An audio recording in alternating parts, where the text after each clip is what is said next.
All right, welcome to the week ahead. Hey. It's Monday. It is Monday. Beautiful weather we're having. Yes. Absolutely fantastic. The chief executive has been traveling. Yep. In the mainland. Yes. And that's why you picked the keyword for today is... Nationalism. Uh-huh. Yeah. And, as somebody who was in Quebec in the late 80s, early 90s, when nationalism was like a big thing there, oh, yeah. it's almost entirely died out now. There's still really? Yeah. There's not very much of it left. Quebec referendum almost passed in 93, 93. Yeah, and they had to, the 93, only way they could do it was like really by fudging the question. 1993. The question was something along the lines of, do you think that Quebec should negotiate for more autonomy within the structure of federalism and perhaps have a little bit more extra and see if they can get some cake? Well, it was literally like this long and really vague, and some people were like, yeah, that kind of sounds okay. And it was done like that because they asked, do you want to separate from Canada? And people would have been like, no.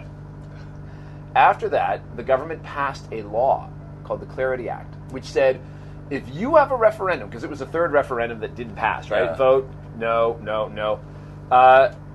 And the law said, if you vote, you must ask a clear question, in or out. And then they went on to say, if we have a referendum and people vote out, here is what you are no longer going to get from Canada. No money for highways, we pull out all the military bases, we don't, and none of your people will be hired as soldiers or civilian support staff for the military, and this, and this, and this, and everybody went, oh, really? Oh, well, when you put it that's like that... That's why it gradually died out. Yeah, and it really, and a variety of other reasons. But last year is all about Scotland, though.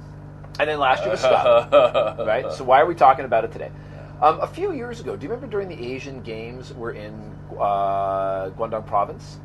And do you remember the Hong Kong government, the Beijing government was like, oh, for 2 weeks, we should only have Putonghua on the television stations in Guangdong because we're having the Asian Games. And people in China flipped out and were like, you can't, get rid of our Cantonese language. Southern China.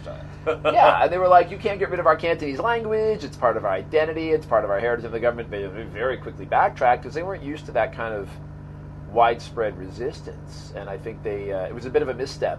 But now in Hong Kong, we're starting to get that with the government talking about exchanges for teachers. And today, we always bring it back to what's happening in politics today. Today there's going to be a meeting of the panel on education. And in Hong Kong, when they teach Chinese as a subject, right, they quite often have the choice of teaching, Putonghua, either teaching it in Cantonese, teaching Putonghua, or they teach it just all in Putonghua. But the government now is looking at measures to strengthen the ability of teachers to just teach in Putonghua. Just teach in Putonghua. Just teach in Putonghua. And, more exchange activities for teachers, more money for that, more support from mainland teaching experts.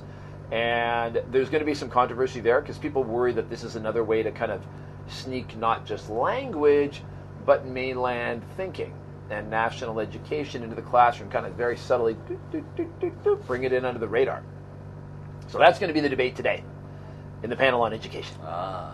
So nationalism, keyword for today. Yeah, you know what? It just seems like a very straight up, hey, let's just help teachers to do their jobs better. But, the nationalists, they got their radar on, they got their antenna out, and they're on the lookout.